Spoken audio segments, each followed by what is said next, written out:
Hello, good evening, everyone. So, welcome you all to the TensorFlow Everywhere 2021 Day 2. So, today we'll be talking about AI, and today our speaker is Guan Wang. He is again a Google developer expert on machine learning. Today he'll be talking about responsible AI. So, on a short notice, he agreed to do this session, and we are thanking you for putting your time and effort to share with us your experiences. So over to you, Guan. Hope you. Thank you. So let's go straight away, right? Let me share my screen and tell me if you can see the screen actually.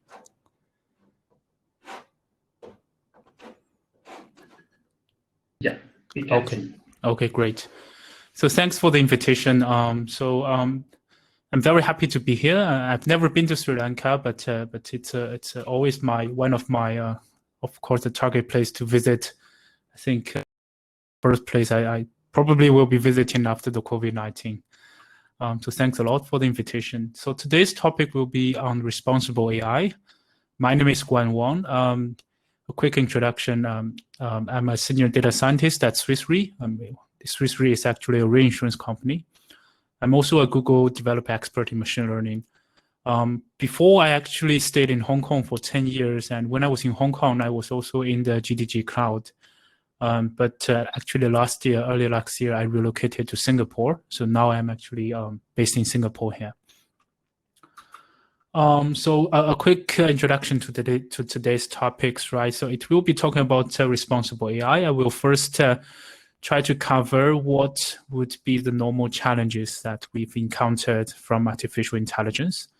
What are the responsible AI principles? And what is a good process, toolset, and practice to actually build responsible AI. And then I want to just cover a bit what I do in my daily work, which is I'm thinking we are actually going through a revolution in insurance. So hope the topic interests you. So let's start with the challenges from artificial intelligence. I will give you a few examples. The first one is actually from computer vision. As you can see here, it's actually a computer vision algorithm that tries to denoise the picture, that try to give you a clear picture. So someone actually put in, obviously, it's a picture of Obama. So it's a black guy. But then this algorithm actually converts Obama into, it looks like a white guy. So this actually caused a lot of discussions on the race problems for computer vision algorithms, right? So it's kind of sensitive here. How can an algorithm that actually, just converts, it's already a very famous black guy, right? Obama. You probably should have a lot of training data there, but why do you still convert that picture into a white guy? Now, not only in computer vision, but we also have similar examples from NLP, natural language processing as well, which deals with texts. So on the left picture, it was actually a chatbot, a Twitter chatbot built by Microsoft. One of the good thing about this bot is that it can actually record whatever the interaction it has with all the Twitter users and retrain itself automatically. So at first, it's actually a very polite chatbot. It's a very educated chatbot. It talks sensible words to the Twitter users.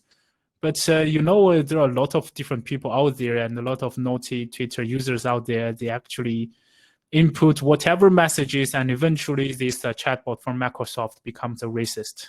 And it tells a lot of very dirty words and bad words in that. And actually Microsoft pulled it off the Twitter, put it off the tweet from Twitter immediately, because obviously this bot has gone bad. On the right-hand side, this is actually a result from, I'm sure you've heard about GPT-3 models, right? So if you've got API, what you can do is you can input a few words, and then the GPT-3 will try to complete your sentence. So on the right-hand side, it's actually a few examples that if you input the man worked as, and it actually comes as Air India pilot out of Mumbai International, right? This looks normal, but if you just look deeper, right, you check the black man worked as, then it's a long distance carrier of parcels. And if you input the white man worked as, then it becomes an experimental engineer somehow. If you input a black woman worked as, it tells you probably it's a janitor at some hospital or something. So this is quite obvious that it has some kind of bias or I would say prejudice in the model itself. And it's very dangerous, I would say, and it's very sensitive. So before you actually use GPT-3 for whatever applications, you should be aware of this potential bias within that model, even that is already one of the most powerful NLP models out there. So all these examples give you a good sense of what challenges are arising from artificial intelligence. And it's not only from computer vision and the natural language processing, right? Even for some normal data, let's say a tabular data that you just want to build from a traditional data modeling, traditional machine learning. This is actually a map of New York. So suppose you have the data on the citizens living in New York, you want to build a kind of AI applications, and you are totally aware that race can be a sensitive feature. So you don't want to use race as part of your features for building the model. So you exclude race, but somehow you actually include the postcode of the people living in New York. And if you look at this picture, it's quite obvious for a city of New York, people of the same race tend to live together. As you can see, the white people are in green, the Latin people are in orange, African people are in blue, and Asian people are in red. So even that you have excluded all the race information from your data, the postcode or the address somehow can still reveal your race, and somehow your model definitely will capture this and will have race within your modeling process. So this is also very sensitive and very, I would say, delicate, right? I mean, you this is just an obvious feature, but if you don't have like address, can you trust the data at all? I mean, will any other combination of features actually just tell you what race you are? So simply ignore the feature of race won't actually guarantee you that race is not there in your data. So why does this happen, right? So why would the model actually be like this? The problem is that this world is far from perfect, right? If you think about it, this kind of bias, this kind of discriminations, it's happening all the time. Even that we know it's a bad thing, it's happening all the time. And the data we actually collect is based on all these real world situations, right? It's generated from the real world. So the data is also far from perfect if you think about a responsible way.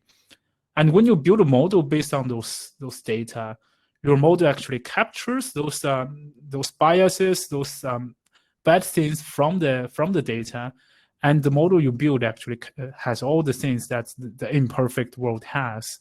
And if you use that model as a key decision maker in whatever system you are, then it can be really, really dangerous if you don't have a good idea what you are building, if you don't have a protocol or some kind of monitoring around your model. So as you can see, this is actually a really big challenge from artificial intelligence. So what should we do, right? So people tend to start from high principles. So we want to first ask ourselves, what would a good AI be? What would a good artificial intelligence decision-making systems be like, right? So there are different principles and different concepts actually already from different parties. Where I live in Singapore, we have the MAS, the Monetary Authority of Singapore. They actually come up with 4 principles mainly for the AI systems used for financial institutes. And those 4 principles are, they call FEAT, so they are fairness, ethics, accountability, and transparency. So they hope that all the AI systems built within the financial institutes should follow these 4 principles. But how to follow them is a different question. But at least in the high principle, we know those 4 are what the regulators think are important for AI system. Now, if you look at Microsoft, they also have all these, I think, 6 different principles. But compared to a regulator, since Microsoft is a software company, it also has something like reliability and safety, and privacy and security for its responsible AI principles, which is quite understandable. And how about Google, right? Actually, in Google, it's a very different style, but basically tells very similar stories. And it's very interesting how Google puts it. It says AI should be socially beneficial. It tells that AI should avoid creating or reinforcing unfair bias. It should be built and tested for safety, be accountable to people, incorporate private design principles, uphold high standards of scientific excellence, and so on and so on. And also says that applications should not be likely to cause overall harm. It should not cause direct injury, and it should not have surveillance violate international accepted norms. Particularly on this, right? So actually Google gave users the option in their settings to restrict the kind of data Google actually track you. Of course, I mean, if you allow Google to track everything you do, it can offer you great service, right? It can offer you personalized map directions, personalized recommendations on the next action you want to be. You have all the products like the Google Now, the Android phones, all that's nice service. On YouTube, you can have the recommendation of the videos that you may like, but you can still choose to restrict the amount of data Google can track you. They actually have a very nice dashboard where you can turn off, for example, for me, I actually change the data because Google previously tracks all my data. I set it to that Google can only track the recent 3 months of data, which I make me feel better.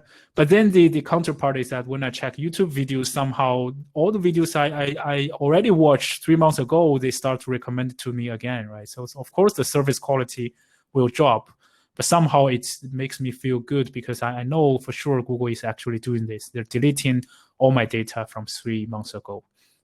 So this kind of, at least you should give the users option if you're actually building something like a responsible AI. So all those are high-level principles, right? So, but we also want to make sure that we, as a developer, when we are building this kind of responsible AI systems, we do have the right process, the right tool set, and a good practice to actually building it.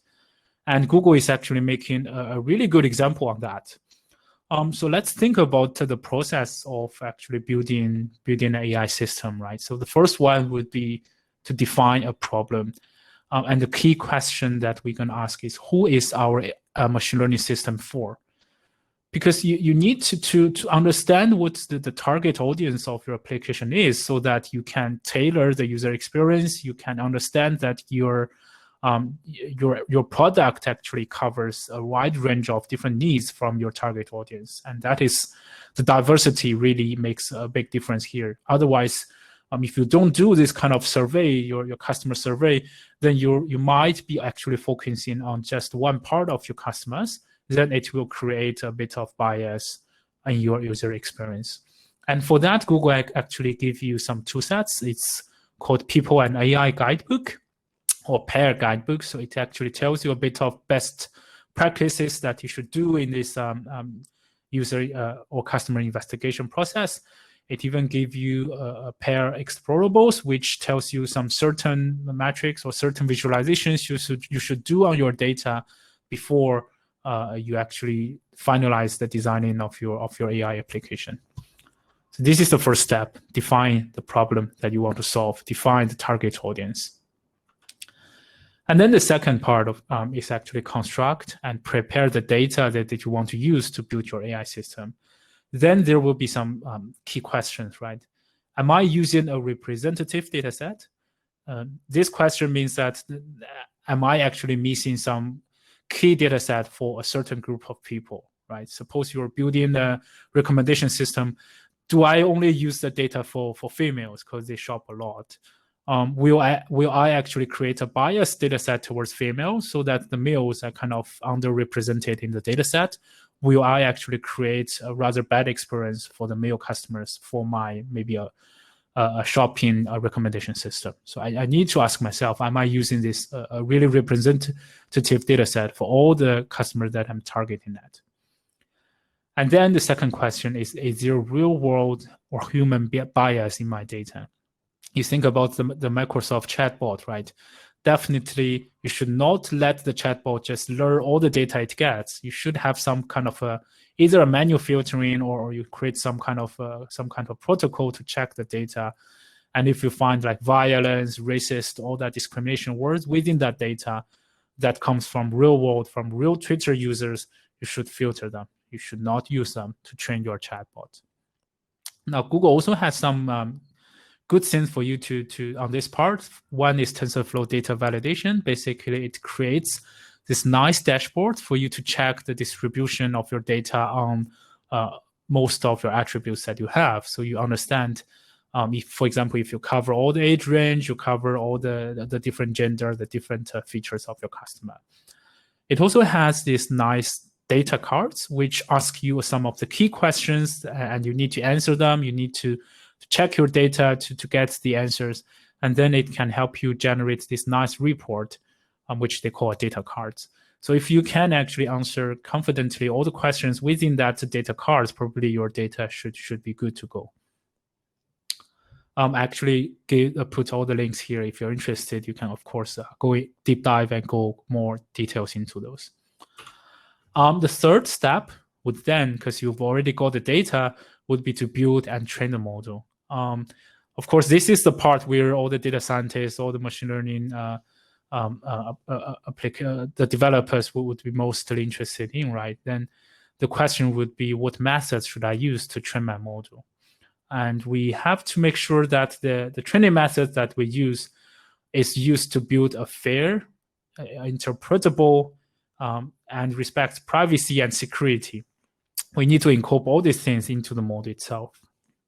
And for that, Google also actually gives a few good tool sets on that, like TensorFlow Privacy, which uses differential privacy that technology, which puts a bit of noise in the original data to build a model, so that it's probably very, very difficult for you to review the original raw data from your model. So it basically protect the raw data, the privacy of the raw data.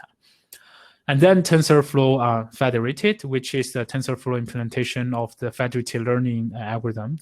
So federated learning, the way of doing it is actually, instead of transferring the data from your mobile phone to a center server to train a model, users actually train an edge model on the device itself. So, for example, if you're using the input method of for example, for Chinese, we use a lot of input methods to input our Chinese characters.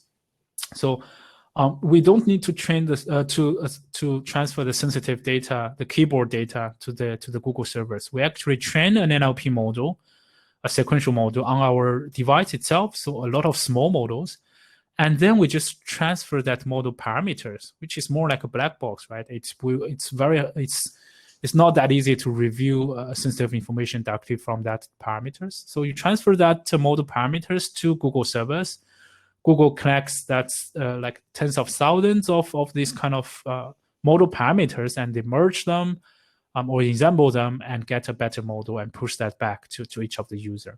So in this way, the data is protected. The only thing that's transferred is actually the model parameters, which protects the privacy and also the security of the system. We also have TensorFlow constraint optimization and TensorFlow lattice. For TensorFlow lattice, actually a special neural network structure, which gives you a much better transparency on the model itself. So if you are interested, please deep dive, click on the link and deep dive into them. And then the very important step, the fourth step, is actually to evaluate your model. So the question is, how is my model performing, right? And when we ask how is the model performing, it's not only on the common attributes like accuracy, recall, precision. We're also asking ourselves how fairness metrics are like on the models. how transparent the model is, things like those questions. So Google actually also creates a lot of different tool sets for you to investigate on that. First tool set is fairness indicators. So there are a lot of this kind of fairness metrics already developed from academic world, and Google implements them already. So you can use these fairness indicators to show you how fair your model is with certain fairness metrics. You have TensorFlow model analysis, give you more insights on the model. You have what if tool, which I will show later, model metrics in a nice dashboard. But not only Google, right? You also have Microsoft. They're building nice tool sets. One is Interpret ML, which is on the model transparency part. Another one is FairLearn, which is on the model fairness part. So if you're interested, you should also check them out. They're also very nice tool sets. And then the step 5 will be to deploy and monitor your model. And you have to ask, are there any complex feedback loops? Because you have new data coming in, you have your model retraining. Will the new data, will the retraining actually give you challenge, cause some trouble for your model itself? So you need to design this system very carefully. Similar to the data cards, Google also developed this model cards and also a toolkit for you to answer certain questions for your model, and also to plot very important metrics for your model so that you make sure your model behaves what you want. It also has, TensorFlow also has this machine learning metadata built in. So you basically have all this, a store of all this, the hyperparameters, the different parameters that you've used for building your model. So it's quite transparent and reusable for your model, and also easy to debug your model as well. So all this nice tool set built by Google. Okay, so just give a very quick advertisement for my company, Swiss Re, right? So we are a reinsurance company. So we are a B2B business. So basically, our clients are the primary insurers. So if you think the primary insurers probably in Sri Lanka, then probably they're also our clients as well.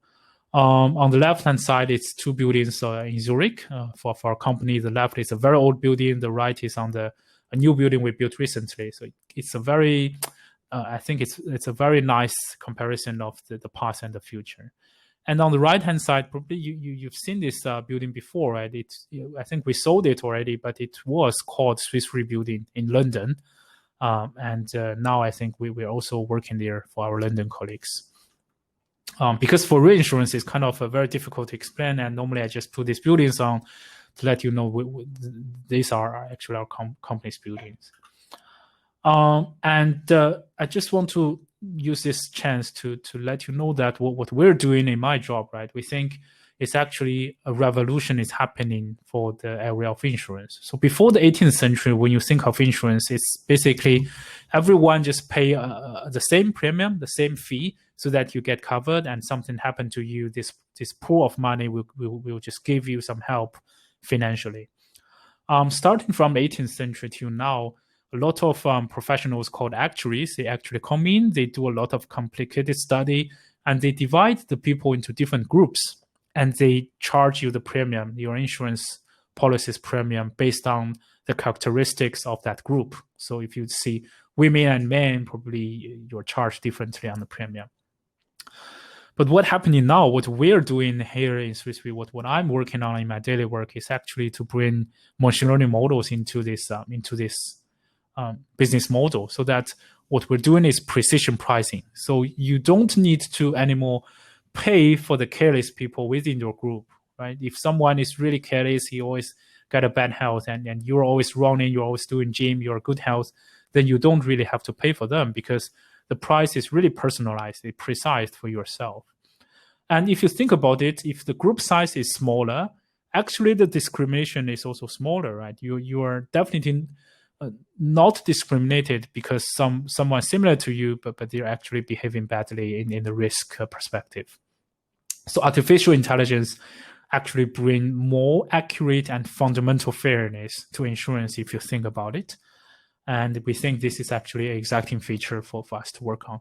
But beside that, of course, we need to say that insurance also needs to do social good, right? So social goodness. So if, for example, if you're actually 100 more risky than me, probably we should not charge you 100 more premium than me, because that's not good in a social way. So we probably will charge you a lot more, but we still have to take consideration of social goodness, the social stability, the social responsibility of, or you are bad risk. And we build a simple rule, right? If your charge is actually more than $10,000, then you are bad risk. Otherwise, you are a good risk. And we built two quick models. One is logistic regression. Another one is tool I just mentioned to you, right? Built by Google. The what if tool itself is also open source. So you can actually play around and build in different dashboards that you need for that tool. But basically, you just fire up that what if tool. You can fire it up directly within your Jupyter notebook, actually. Or I think it's also integrated into Google Cloud. So you should also be able to use that within the GCP platform. So what gives you is this kind of dashboards. So on the left-hand side, I think it's logistic regression. On the right-hand side is a gradient boosted tree. As you can see, so the red points are the good risk, the blue points are the bad risk. The attributes that to give you a much clearer separation between the two groups of people. And the good thing is you can click on all the data points. One of the data points, you can already see the different attributes. So this is great for transparency. You want to see, for example, if someone is here, the ground truth is actually a good risk. He's here, so you have a boundary here, but somehow he's labeled here, right? So it seems like a mispredict. So what happens to him? You can just click on here and check what the attributes are there. And it also has this functionality that it gives you the closest data point in the distance matrix, but somehow gives you the opposite classification results. So you can, if the underwriter is here, he can very easily check the logic behind the model and make sure it actually works as we want. So this brings a lot of transparency. And it also helps you to, so this is a model performance dashboard. You can check the AUC, the different confusion matrix, all the accuracy, everything. But it also brings the different fairness metrics here. So these are 5 different fairness metrics that are established in the academic world. So single threshold, meaning all policyholders just share one single risk threshold. So male and female, 0.5, that's your threshold. If you're above that in the risk score, you're a good risk. Group threshold, meaning it's a separate risk threshold. So probably male and female, you can have different thresholds. Demographic parity means you have the same proportion of male and female that are predicted as good risks. So you want to have the same proportion, right, of male and female. So they think this might be a fair way of doing it. Then you also have equal opportunity, which means that the good risk prediction, for all the policyholders labeled as good risk, the rate of correctly predict them as good risk is same in both male and female. So the model precision in the good risk is actually the same for male and female. But however, for equal opportunity, we don't care much on the other label, which is a bad risk. Then you have equal accuracy, which is you have to care for both good and bad risk. The predictions, the accuracy need to be same for both male and female. So those are examples of the established fairness metrics applied for our insurance problem. But the truth is none of them actually fits the context. So this is actually a project we're working on with the regulator to define what is a sensible fairness matrix that we should use for insurance problems. And we should probably not only for classification, we should also think about regression, right? If you're pricing, if you're charging the premium on the policyholders, how should you charge it fairly? What should be a fair way of calculating the premium for the policyholders? So I think that's all actually of my presentation. So I basically, if you want to recap, I talk about the challenges of AI. I talk about the principles, the high-level principles of different parties. I talk about of all the tool sets that TensorFlow or Google in general can offer you along the model building process. And then finally, I give an example of using what if tool to check your model, and with the insurance underwriting as an example problem. And this is my some of my information, right? So I have a blog here, but a lot of the articles are in Chinese. So sorry about that, but I also do write English blogs, but most of them are in Chinese. I have a GitHub, I have a LinkedIn, and this is my email. So that's it. Any questions, please feel free to let me know. Thank you.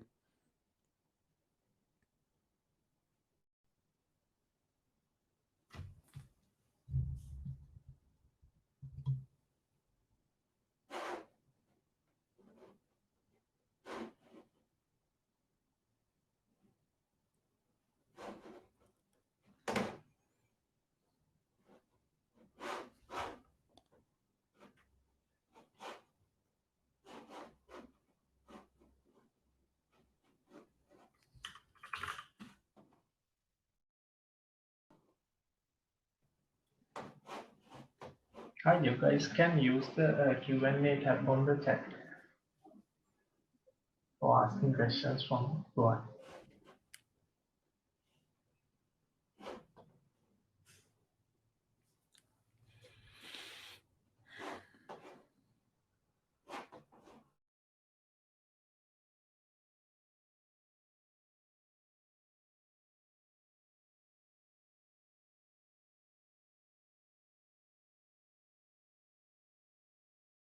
And I do see a question right in the chat box saying that we just have more data on white males. That's totally true because the data itself it's too unbalanced or biased, right? So, but we need to find ways to actually solve that kind of problem from the data.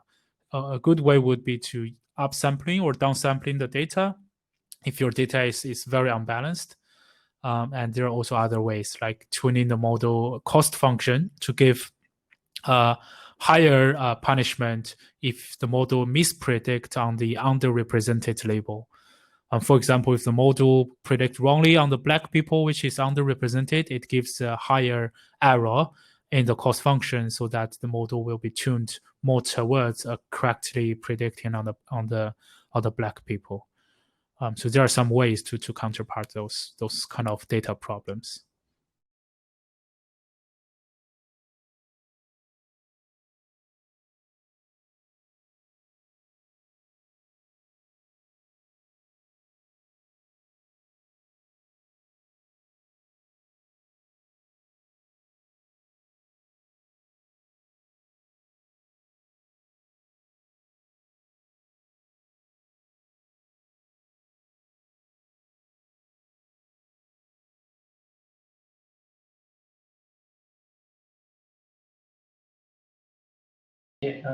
Seems like there's no question. So I had one question in my mind, like since we are not using machine learning much in a really a chatbot level or really high level, but we are doing some classification and regression and other stuff in our smaller projects.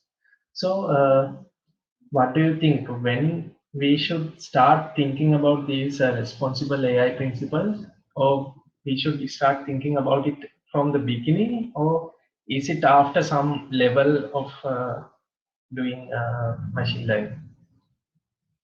Right. So the first thing is all these responsible principles.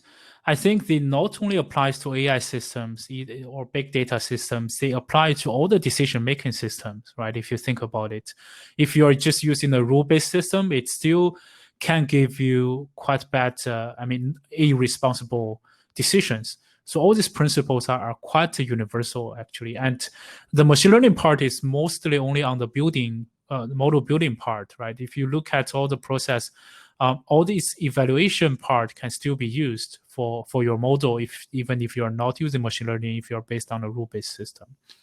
And back to your question, I think this kind of responsible AI is still a quite open question. So there's not a strict protocol you should follow. But I think at least if you think about your problem that you're solving, you can try to think widely what can be some extreme cases if your model actually behaves irresponsible, and what will be the consequences of those kind of extreme cases. I think that will give you a good idea what kind of direction you should look for. For example, if the model behaves really badly on certain groups of people, will there be a serious trouble coming out? If that is the case, then you should investigate into that certain group of people and check your model already. So try to list a few such kind of scenarios and then try to check or check your model, check your decision-making system. That's my suggestion. So it is more like and the biasness of the data. All these things happen mostly because we have a biased set of data. And what do you think, like when we are doing the data collection, mostly we ending up collecting data where we have the access to. So I think the data quality control is also a very important and interesting topic. If you are using unsupervised learning, like you're just inputting all kind of pictures, it's a bit difficult, right? But then if it's a supervised learning, you can actually have this kind of you can have these requirements on the manual labeling process, and normally many times we're using a kind of annotation tool or a labeling tool. And you would very easily already check the label data while you're labeling the data itself. So we hope there will be some kind of this tool set to help you when you label the data, to alert you or warn you that your data is very unbalanced. You should probably, for example, the data is all on white people, you should probably label more on the black people. So on this active learning, on this annotation tool sets, there should be this kind of warnings built in within it.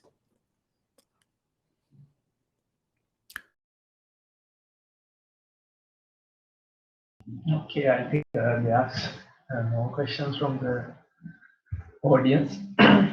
And I would like to thank you again for sharing your knowledge and putting effort to delivering this speech. And there's one thing in Colombo right now, we have heavy thundering. That is one of the reasons that we have low number of attendees. I think even here it is heavily thundering right now. So thank you, Guan, again. And we would like to work with you again in Sri Lanka. And after this Corona thing ends, like I think we can meet in person, and we'll see you. Sure. Okay, thank you. Thank you for the invitation. Thank you.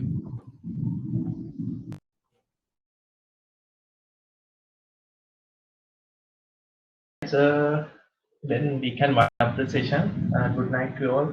Stay safe.